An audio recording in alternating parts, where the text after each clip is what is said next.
Hi, I'm Dave Kerman. I'm with Fraud Risk with JP Morgan Chase. I'm Mike Timoney. I'm with the Federal Reserve Bank of Boston with Secure Payments. Ben Chance. I'm with Early Warning, Chief Fraud Risk Officer. I'm Lee Kiriakou with the Clearinghouse on the real-time payments team working on fraud. So you guys, if you haven't noticed, this is quite a crew to have up and talk about this topic of scams. I will tell you, just to frame the conversation, everyone here should understand the problem that we're dealing with scams. I say this is the #1 global problem we have in financial crimes today, and largely not just because of the scam itself, but because scams are funding, through money muling, some of the worst evils and atrocities in the world. Some of the buying and selling of people, human trafficking. If you've all heard about pig butchering, where on both ends, people are getting their life savings stolen, and on one end, there's people being trafficked. People being forced to commit these in different, slavery kind of camps going on globally. So we're going to have this conversation on scams. It's interesting. We talk about the magnitude of scams, and I want to tell you, we're not going to have a liability conversation. I want to say that up front. I want to remind everyone here, how many people here are fraud fighters? I should be seeing close to 100% of people in the room. I want to remind you, your first job is a fraud fighter. And scams is the biggest fraud type category we have today. It's estimated today, and it will be, anywhere from 30 to 60% of our net losses if liability were to shift. This is the biggest problem we have, but most of our institutions and financial services aren't categorizing it. You're fraud fighters before anything else. I want to remind you of that. So we're here, we are fraud fighters. We're going to look at the type of fraud programs, controls that we can do to make a difference, protecting people and our institutions. And you guys, I would love to start off, could we start off talking about what's the magnitude of this problem? What's happening today in the world of scams? So if I can just start to frame the problem before we talk about magnitude, I just want to make everyone clear that we're dividing the problem into the unauthorized side versus the authorized side. The scams are largely on the authorized side, so let me just define the terms. Unauthorized means that the account holder did not authorize the payment, right? So that's really about the send side of the problem. And there are some scams over there, right? Because you could be phished to give up your credentials, in which case someone can come in and do an unauthorized payment. So there's one piece of scam there. But most of the scams we're going to talk about today are on the authorized side, meaning that it really was the account holder who sent the payment, who chose and told the bank, send the payment, and they were duped, right? And so a lot of that conversation is going to be on that authorized side. So I just want to frame that up, and then let's talk about magnitude. Well, it's really big across really the whole industry. Fraud has been an issue obviously for a very long time, and it still is, but the scams are really something that's kind of come up. It's always been around, but over the past several years, it's really just proliferated into a huge problem. And so I think we're sort of playing catch up to really get to where we need to be to try to prevent this. It's just really a big challenge. It's a challenge on a global scale is what we're dealing with too. Every country we deal with is dealing with the same problem. Mike, you were going to say something? Yeah, I was going to add in, so in the previous session, Ranjita was talking a little bit about all the work they're doing, and a lot of it's focused on... The microphone close, yeah. Is it? Yeah.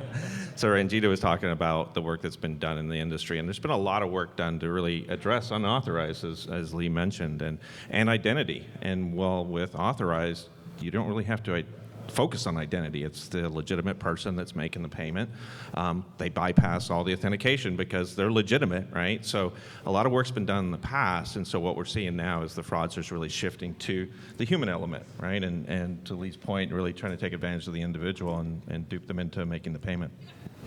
Yeah, I think the only thing I'll add, for those that don't know, Early Warning is the network operator for Zelle. So we have about 2,000 participating financial institutions in Zelle and transacting. And one of the big things that we've done and will continue to do with a upcoming release in June is better classify the scam types. So taking the same level of rigor we've taken to card present, card not present, chip, moto, whatever you say, and taking that same level of rigor into scam classification, because ultimately you have to understand what is the scam type to build an appropriate defense around that, right? A golden doodle scam is very different than an IRS type of or benefits scam, and so you really have to understand that, and then use that data to hopefully build more sophisticated prevention capabilities in the future. Yep, and I would just add, in terms of level, as Mike mentioned, the unauthorized side, there's a lot of activity there at the banks kind of controlling that, and so the fraudsters are coming over to the scam side. The other thing is, if you think about it from a fraudster perspective, if I've duped you, how do I want to get paid? I want to get paid instantly and irrevocably, which means the fraudsters prefer a faster payment method. And so some of the scams we're seeing is a shift. I've scammed you for cash. I can't do that anymore. Now I'm going to scam you for the preferred payment method.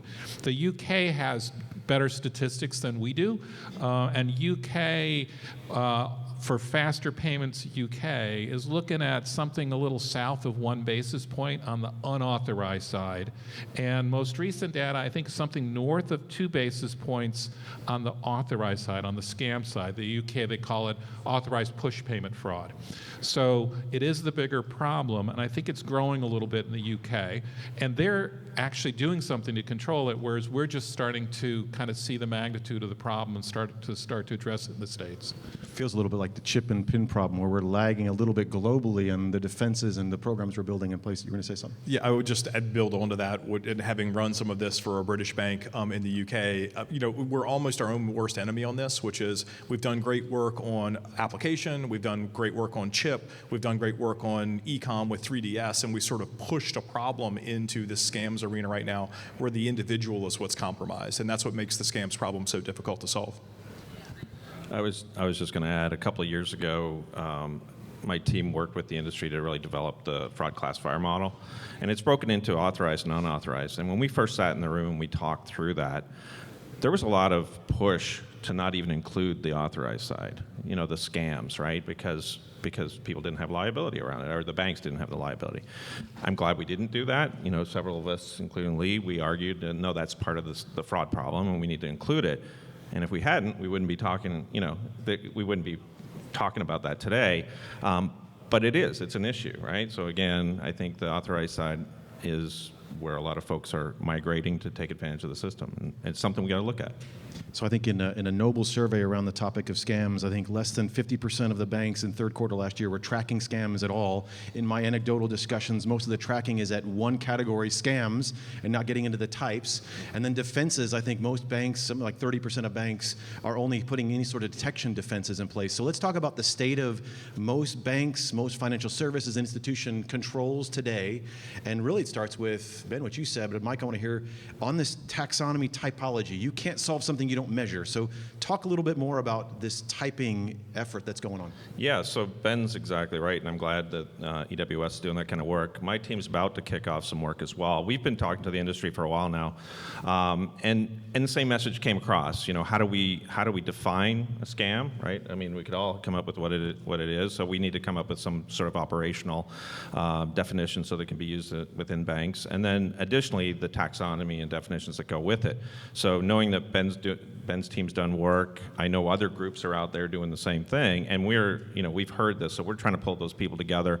We're kicking off an effort in June that'll hopefully start to maybe come with a standard. We know UK's already done a lot of this as well, but again, if we are not measuring it all the same or counting it the same, then we're not really going to know the magnitude of the problem and know where it is.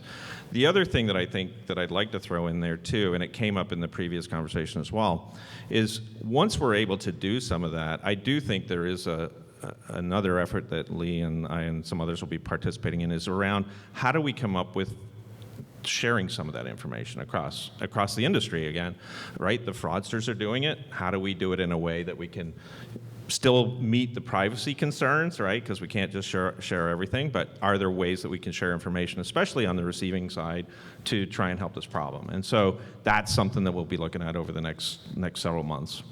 So Ben, you came from the UK recently. What's happening in Europe regarding the classification of scams? Yeah, I think it's just the first a recognition that there needed to be better classification and frankly accounting, but also there was just a wholesale regulatory landscape shift with the contingent reimbursement model and authorized push payment scams. So it just drove a very strong and almost immediate financial incentive for UK banks to get better classifications and then build what I'll call the first generation of defenses and capabilities out there. And we can talk about that a little bit more around those controls, but fundamentally fundamentally, we're all here and probably all had very successful careers in building, application stage prevention controls or account takeover controls and things of that nature. And honestly, they just don't work in the scams environment. And so I think where we're lagging there is the ability to put that sort of next generation of defenses in. So maybe we talk a little bit around our control environment today, and then talk about maybe where we think it needs to go in the future. Yeah, and I will say, at the Clearinghouse, we rely on the UK reporting of faster payments because they have standardized the reporting categories. The authorized side, I think it's got 6 categories. The business email and the invoice scams are 2 on the business side, and then they've got, I think, a half a dozen, a little less than that on the consumer side. And it's just really helpful just to have standard definitions and to have everyone collect, right? As one of my colleagues mentioned, the banks don't always collect on the scam side, or they might just collect a scam without any detail because it's new. They didn't have liability in that area, and so we're just sort of getting there in terms of that. And again, relying on a common data set is very, very important. I think UK's done well. Australia has done some good typing on fraud, on scams for a while. You showed me something at breakfast this morning that Singapore just came out and is going to start doing some work around that.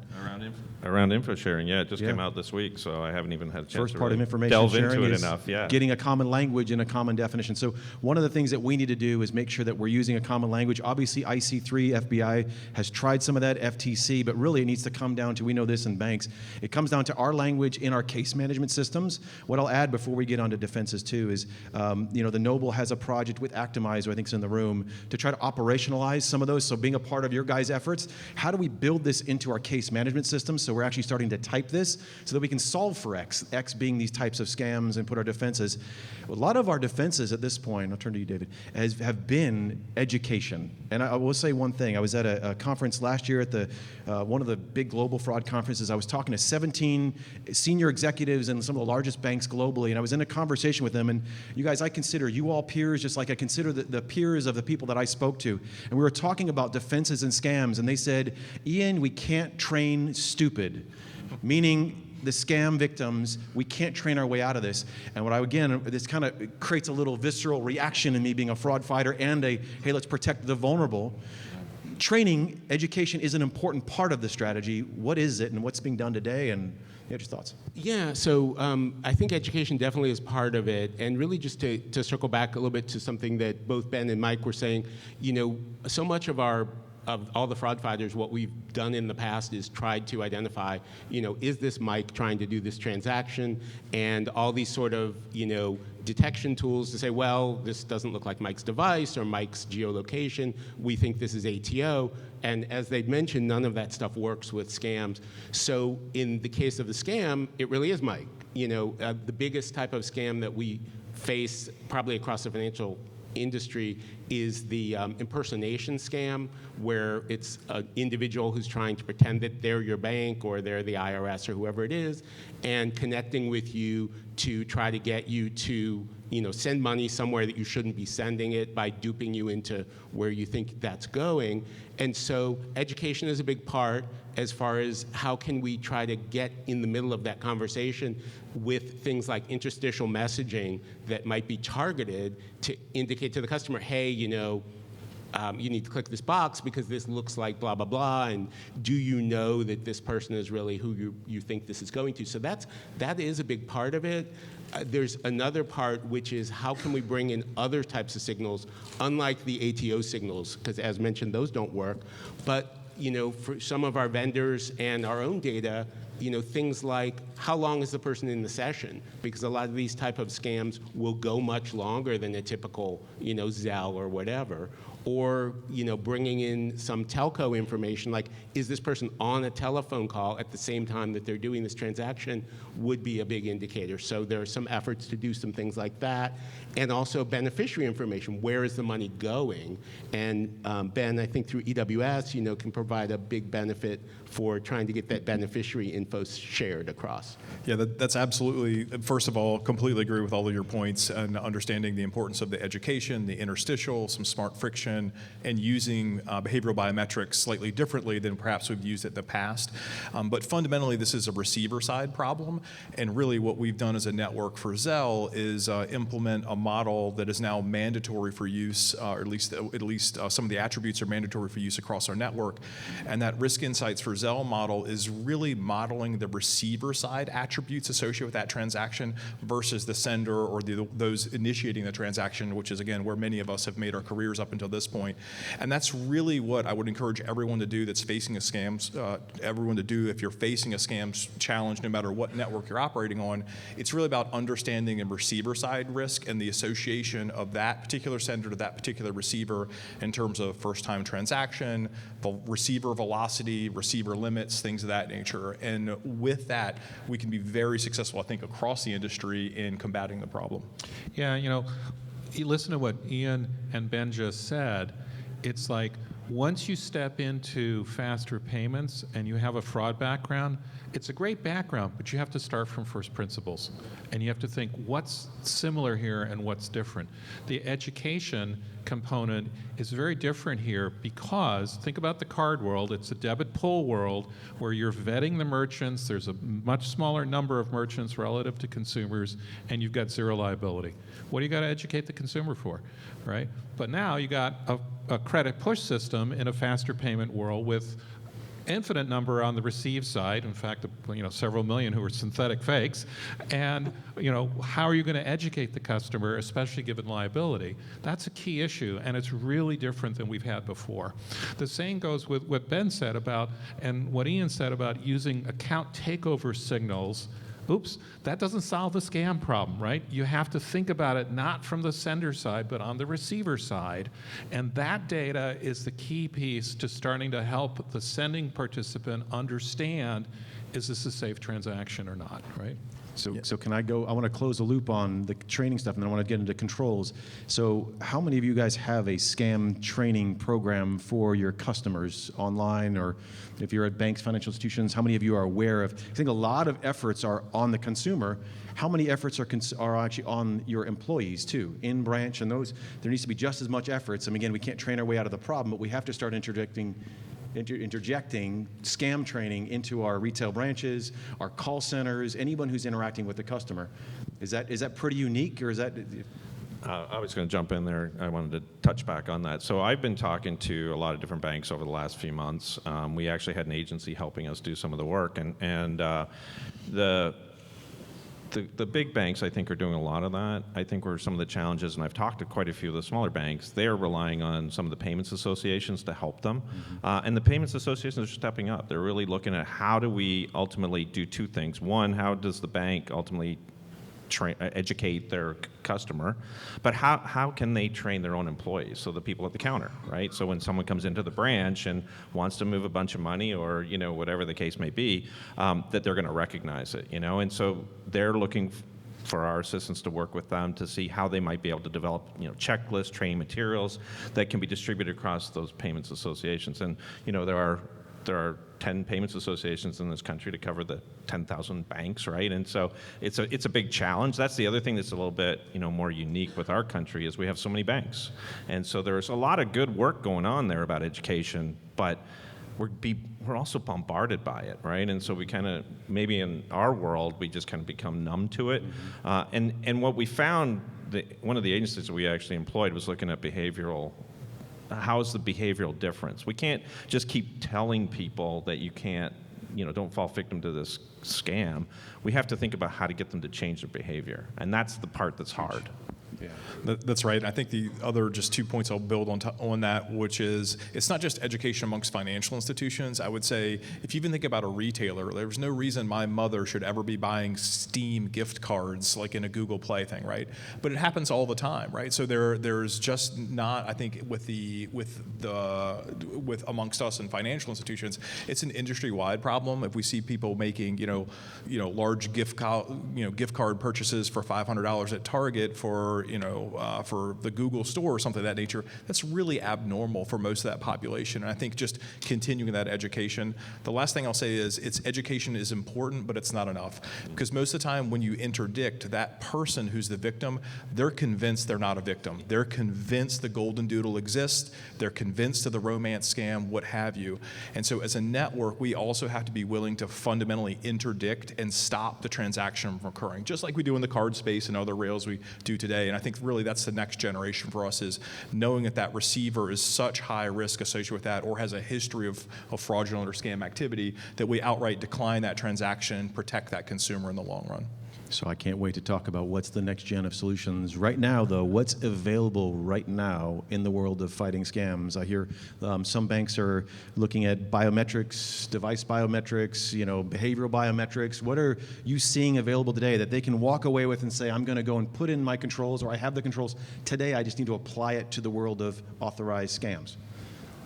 Yeah, I would say, it's a lot of different data sources and also ways of using that data in a real-time environment, because of course, the customer, like if we're thinking about the impersonation type scam, the customer is there at the moment, trying to do this transaction, whether it's a wire or Zelle or whatever the case may be. So having ways to bring in these various data sources that have been associated with the type of scam you're trying to prevent, and then having the systems in place so that you can actually make it happen fast enough to stop the event, or to get alerted, so that somebody can talk to that person, or even prompt like the interstitial messaging if it's an education piece. But really bringing all of those tools together, because there's not really one that's just going to stop it by itself. It's really getting all of it together.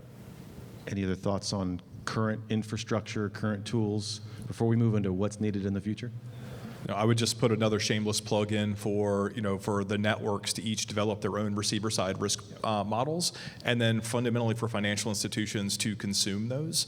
And again, it just goes down to additional data sources, whether that's a free busy signal for a person in the middle attack or a receiver side risk model. All of that contributes ultimately, and then share what's working as an industry, so that we can all learn from that and benefit to solve the problem. Yeah, and again, think about it from the perspective of I'm a bank, my customers asked me to send a payment, right? So you've gone in and you've looked, yeah, that's my customer. We're pretty sure about that. I'm not worried. I got tons of stuff. I know nothing about the receiver, right? And that's where that data right now is starting to become relevant. And as Ben was saying, being able to provide an insight about the receiver, right? When was the first payment they got? How many they got in the last 24 hours? And is it different than the last 24 hours before that? Have they got any fraud reports? That all is really important information. I don't know if the network needs to interdict, but if you provide enough information to the sender, if they have any brains, they're going to interdict it, right? If they've got enough information. So that the world that I think we're moving toward, as Ben is saying, is about that receiver information to be added to what you know about your own customer on the send side in scams, right? One thing that I did just want to add, when we talk about the education and the customer, what a lot of these fraudsters or scam artists are doing, it's really psychological manipulation of people. And there are scenarios where the bank might alert and get the person on the phone, but they're also on the phone with the scam artist who also says they're the bank. And then it's like, okay, which one really is? And any of us that have seen videos or episodes where someone's been hypnotized, it's just the power of the mind is so strong, and some of these individuals have honed it in such a way that they've come up with a scenario that makes people believe it, to then when the customer might hear the real bank, they're already convinced that this other person is the bank. So it's really a challenge, and I'm not saying that I have a good answer for that, but just to phase the scale of the problem, it's a psychological piece. It's not just having the customer get common sense, because it's more complicated than that. We're seeing the fraudsters speak our fraud language, so they're learning our language, they're using our channels. It's interesting, in that pig butchering scenario, they're finding that there's two major handbooks that they're teaching these people that are victims of human trafficking, forcing them to commit scams. They're actually putting them into how to profile Westerners and how to get to the psychological side of how to match them and how to behave like their romance, in that case, romance scam victim, and how to communicate in a way that creates trust. Mike, you're going to say something. Yeah, so sorry, I'm going to deviate a little bit. So our session is on scams and faster payments. And so I want to touch on something that both Ben said and David has mentioned as well. So stopping a transaction is a good thing. So I was talking to a smaller bank, and they were talking about getting education for their employees because they had a customer come in, they had stopped the transaction, they wanted to send money, and they stopped it. So the customer came in and said, no, I need to do this. And it was a romance scam. And they were, no, I need to send it. And they said, no, we're not going to do it. The next day, the customer came back in and got a cashier's check to mail to the fraudster, right? So they're going to look for anything. So no matter what we do, even if we start to think about what are the controls we put in to try and stop those payments, the fraudsters are going to do something different. So we got to think more of that behavioral, how to get people to stop doing it as well. I mean, old is new, right? Check fraud. And I know we're not talking about check fraud, so I'm sorry, Ian, but You're good. It's happening, right? So. Yeah, I'll just first of all agree on all points, and second, I think maybe that takes us to sort of the next generation of where we're going, which is it's not just about receiver side risk and sending those attributes to what I'll call the sending side bank in an authorized push payment scam scenario, but it's also about sending that signal to the receiving side bank as well, because the receiver side doesn't want to bank a money mule or a scammer or a fraudster either. They've got a strong incentive from a reputational standpoint not to do that. And so I think what we need to do as an industry is take the approach to scams similar if they were a money mule or a money launderer or something of that nature, or a narco trafficker. We wouldn't want that money coming in. What are we doing on the receiving side to make sure the receiving side also has the ability to interdict or maybe hold funds, right, for 24 hours to make sure it wasn't a scam or a fraud activity, or put some sort of intelligent friction in.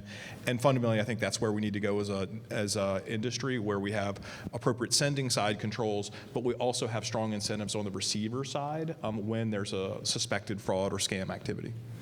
Yeah, I think not only should you be getting information to the sender, but then that feedback loop back to the receiving bank of, you've had a lot of these, and does that mean you've got a KYC problem?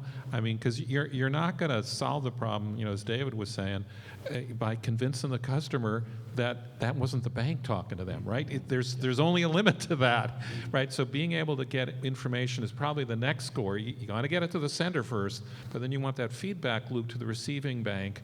And after a while, you might want to start saying, are you doing your job correctly, especially on KYC or on monitoring? Right, there's a big piece of customer education, which is like, you're not actually sending it to the IRS to pay your taxes. You're sending it to a guy named Ben Chance in Richmond, Virginia. That's a big risk splitter from a customer education standpoint. And I think, again, bringing all that to bear on both the sending and the receiving side is what's required for the sort of next generation prevention capability. So I have this perspective that we have some of the best tools, people, technology, and data fighting fraud, whether it's account takeover or identity theft. And what we need to do is aim those tools and those people at this scam problem. We have consortiums that we've been using for 3 decades now, so we share information. We do it in a way that risk scores. We have some of the best methods of detection in place and anomaly detection in place today. We do customer risk scoring on things like deposits and risking and high risk. So if we apply some of these tools we have today against this problem of scams, it's bound to get solved in a way that's more today. We do need more innovation, collaboration across networks. We need FIS and Fiserv and Visa and MasterCard all working together. That's one way we're going to have to solve this, because it is a network, it is a global problem where this money is getting moved. Now let me ask, so one of the biggest problems I think is unsolved in the world of scams is not necessarily the detection side or even intelligence side. We have so much data. It's the treatment side. What to do if something hits your queue and you have an opportunity to do an OTP or get the customer on the phone or in the branch, that treatment. And we've kind of talked about it here, but I think that's the biggest problem and challenge we have to solve, almost getting in the mind of a victim that believes something's true. Have you guys been involved in any conversations about how we change the dialogue? Because I figure a fraud detection call is not going to be a 20-second verification call. It's going to be a 20-minute, 40-minute call to try to walk this through or walk it out with the victim. Are any of you involved in any conversation around treatments? And we mentioned interdiction. How about the language in interdiction and such? Are you aware of any technology or any approach on that and how we solve that treatment? I'll just speak very generically from other experiences prior to EWS, but I think the treatment is very similar to when you have a first party or synthetic bust out risk treatment strategy as a fraud individual, right? And so if you OTP someone who's committing first party fraud, they always pass OTP, right? And so you can't think about those types of controls as sort of what I'll call those third party ATO prevention controls and actually apply it here at all. You actually have to think about what is going on, what is in the mindset of this particular customer, and then really do some very powerful education, which is in fact, and it's particularly acute, I think, sometimes in the romance and the investment scam scenarios where you have to separate that customer out of that, mental manipulation that David spoke about and really force them to step back and take an objective lens.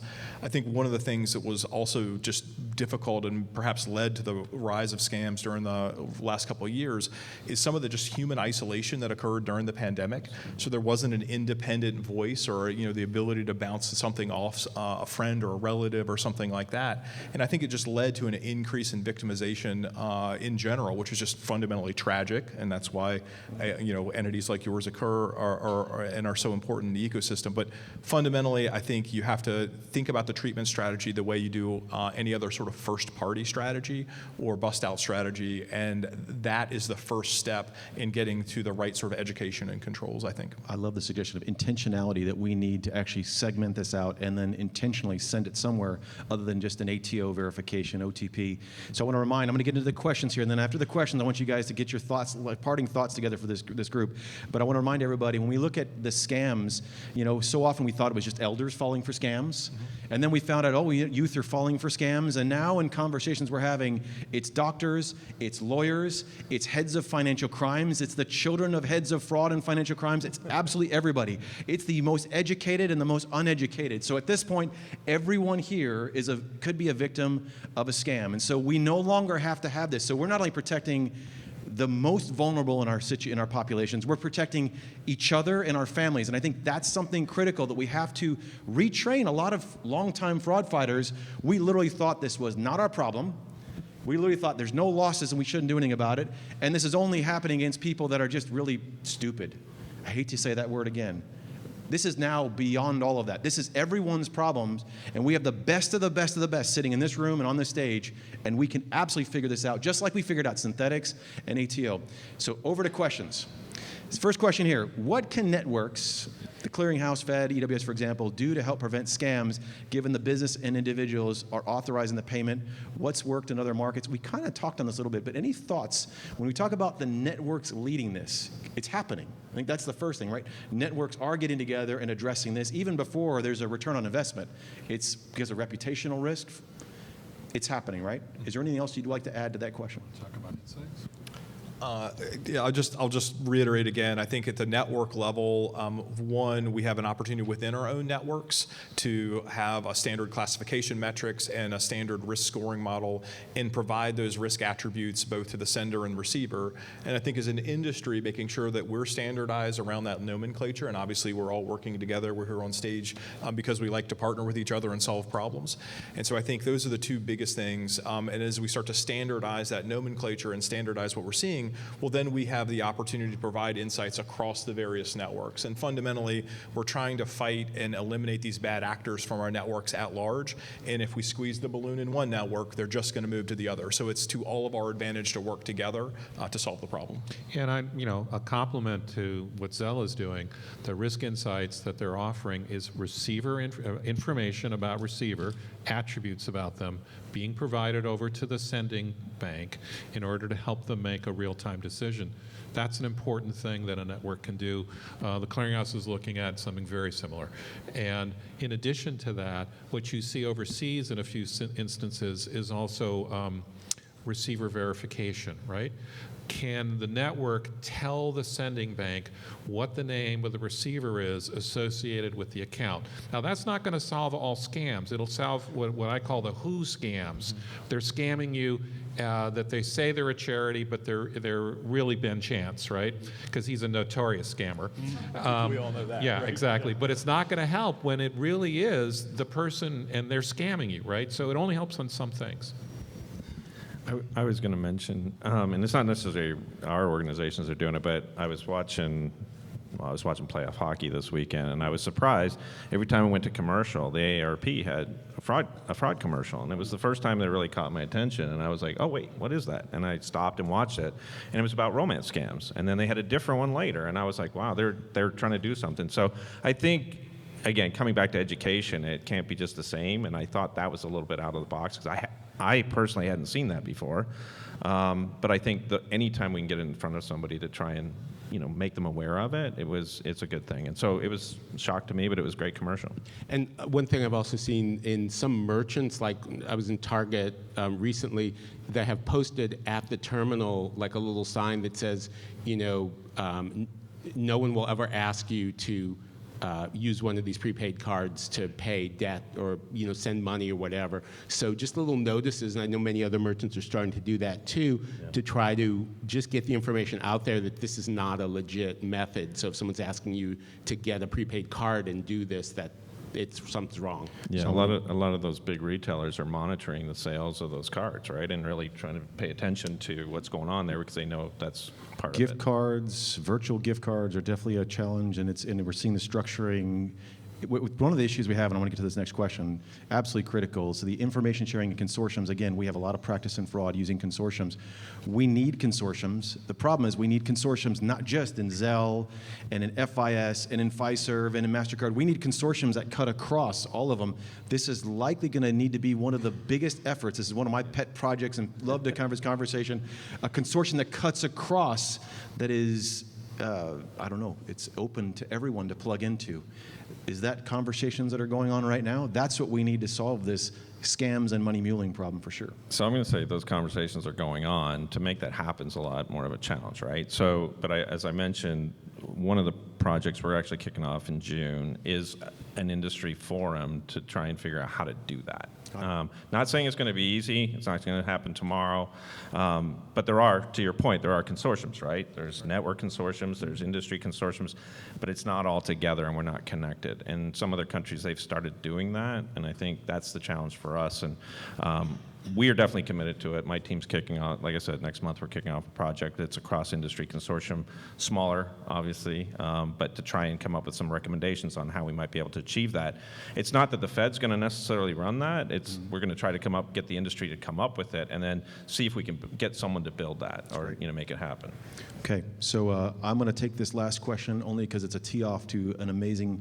So the question is: once a victim is following a social engineering scam, it's likely to educate them. What about psychological vaccines? What I want to tell you is everyone needs to be at the keynote tomorrow. Cecile over here, she's sitting up here. She's going to give an amazing, I got to hear a little bit of at dinner last night, an amazing story about her personal experience in a scam, a specific romance scam. This is something that we all need to get close to. We all need to have conversations with victims. With your banks, you need to have conversations with your banking victims. And so I would ask everybody to be at her keynote, her opening tomorrow. It's going to be very powerful. It's going to solve some of this, but we all need to think differently. So, gentlemen, final thoughts. I would love to go down the list. Lee, I'm going to start with you and then come this way. And David, you can kind of leave this group and then I'll close this out. Well, we've been talking about scams. We've said that the value of information is about the receiver because our customer is wanting to send. They've been duped, right? That last question about sharing data, I think, is where we're all going to have to be heading. And I think that's going to be the treasure trove because we will have some data as a network at the clearinghouse from ACH, from Wire, from real-time, but we're not going to have all the pieces. And about the richer the data is on the receive side, especially KYC data, the better off you're going to be in terms of making decisions. Work together. Fighting evil is not competitive. We'll have to practice that a little bit. Ben? Agreed. All those points. Maybe I'll shift my normal talk track a little bit and talk about the individual role that we each play. Every one of us is likely our individual friend and family fraud prevention consultant, right? Anytime there's a risk thing, you always get a call. Even in your own banks, you get a call. And so I think continuing to sort of take the stigma away from scams, because very sophisticated, very educated, very well-spoken individuals are the victims of scams every day. And I think taking some of that stigma away, telling those stories, and making sure we're really doing that sort of educational component is a key role that we each play in the industry. Sorry, David, you're last, so you're going to be missing out. So There won't be much left. That's okay. I'm going to echo what both my peers said. Info sharing, I think, is very important. It's what we can do. And then to what Ben said, I think we can't blame the victim. We definitely can't blame the victim. The people are trained. They're experts. You mentioned that they know what people do, right? And they take advantage of that. So victims have been played upon by bad people. They are the criminals, and those are the people we should be blaming. Yeah, and it just really, the information sharing that the other gentlemen have all mentioned is really key. I mean, I think folks are familiar, but the fraudsters and scammers already have their own information sharing. They're on the dark web and all the different other social medias. They're out there sharing, so they're all sharing great ideas amongst themselves of how to do what they do, and it's up to us to do what we can do to share our information across to try to counteract it. Awesome job, you guys. I want to remind everybody here, you're all in a position of an authority and an opportunity to have impact here as fraud fighters. So remember, behind every transaction is a human being. We can make a difference together. We need to take the best programs, technologies, and apply it to this very real human problem we have. Thank you for what you're all doing. Great job, you guys. Thank you. Thanks.